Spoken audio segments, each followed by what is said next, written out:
Nigerian hair goddess Miznwanneka marriage has packed up. Hi, welcome to my channel. If today is your first time of popping around here, hi, hello, and if you're my wonderful returning subscriber, hello. So before I go into the gist, I better grab seats, grab popcorn, chill, because it's gonna be a long one. And like I always say, if you love the voice you're listening to and you love this content you're watching, please help your baby girl by just clicking the like button. Just click the like button for me, I beg, please. Oh, thank you. And if you also wanna go forward and support me, help me, and just click the red button there that just says subscribe, and you will join the family. Thank you very much. All right, to the gist of today. I'm a boy headquarters. In fact, there is violence everywhere, but this one is not really like violence thing. I won't say it's a too sad story, but it's a sad story because a lot of people admire this couple. I don't know if you have heard their story, but a whole lot of people, and because she has always been a type that keeps praising her husband no matter what, and to hear that their marriage had packed up, it's quite saddening. It's a very sad story. So, Miznwanneka and her husband decided to go their separate way. The story was released today by this lover, and the story has it that Miznwanneka packed out of her home due to domestic violence. Yes, you heard me. Domestic violence. So, and according to the story has it that Miznwanneka's husband Miznwanneka's husband, that is Willie, is always fond of harassing, beating the business mogul at any point, not just at home, anywhere where she enter in head. Now they're in the pack up. So and she has been tolerating it a whole lot. She has taken it, and there's a point you take something and you just say, you know what, I'm done taking it. And she got to that point and she decided to pack out. But I just want to give you a little story about how her business started. She said that her story started back in 2013 when she was pregnant. And as a new bride and as a pregnant wife, she told her husband she wanted to start up something, but her husband insisted that she wait first, that she has to give birth to the baby before she go and open up anything. But she pressurized her husband. Women, that we can shall pressurize people. We go push you until you shall not get choice. So the husband opened the first shop for her at First Tag, and according to her, after 1 year that the shop packed up and she came back home, then she came to her husband again with another business idea of, please, okay, this time around, just go and open it for me in Lekki. If you just carry it and go to Lekki, that's where the money is, I'm going to make my sales, I'm going to bring in income, I'm going to do all that and all that. And the husband, man, you shall not get choice.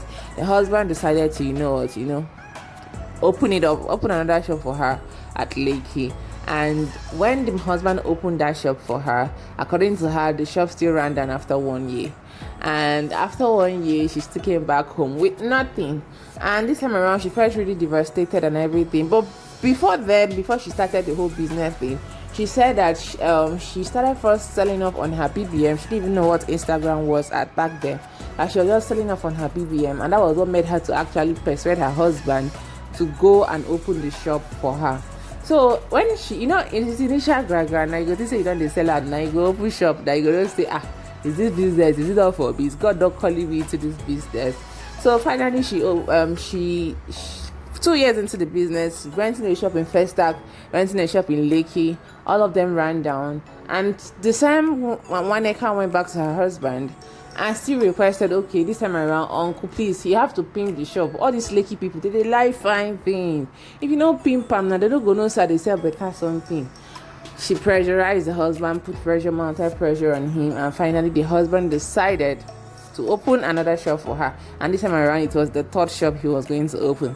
And according to the story, she said by the 6th month of opening that shop, that she was not getting her profit. She was basically nothing to actually show for the whole grad thing. Like she, at the point, she felt disappointed, but she told herself if she was going to go back to this same man, come and tell him the same story of uncle is not working again. Like, what is she going to what is she teaching her? What is she teaching her husband? Like, this man has actually poured in a lot of income into her doing this business.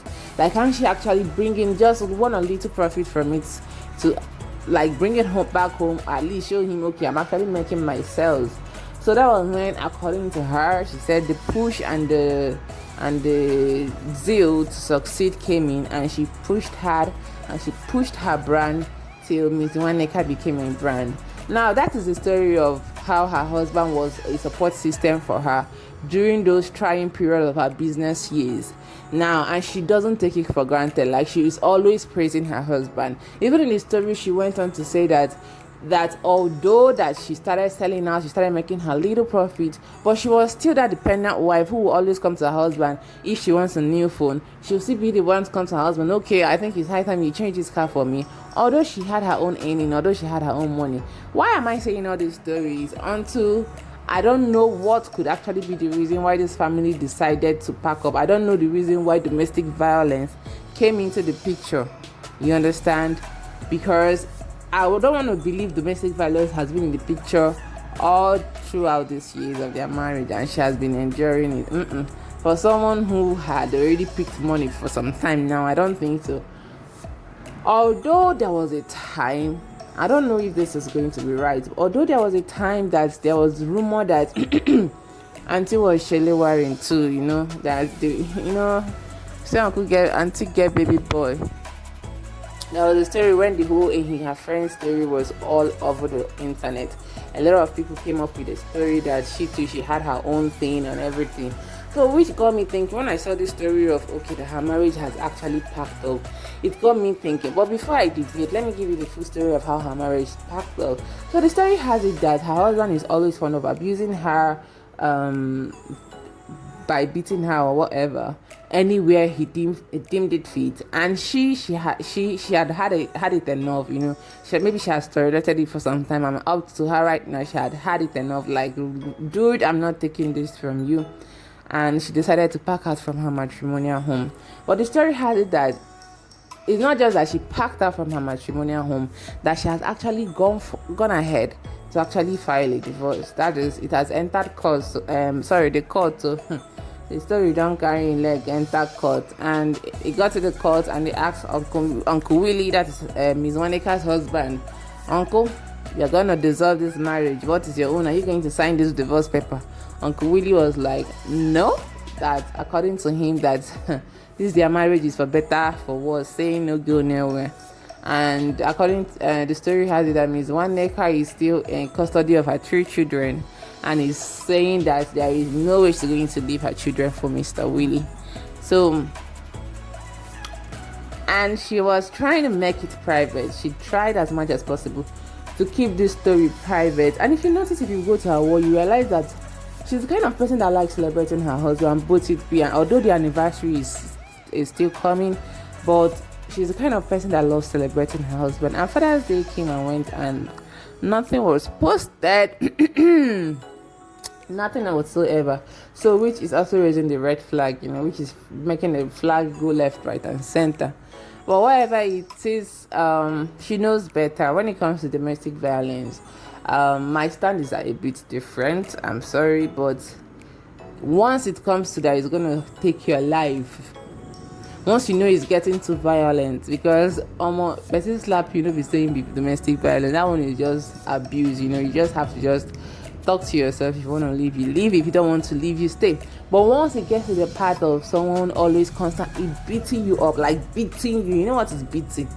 Beating you, well, I think at that stage, leaving is not wrong. So if she actually left her home because of domestic violence, I don't see nothing wrong about it.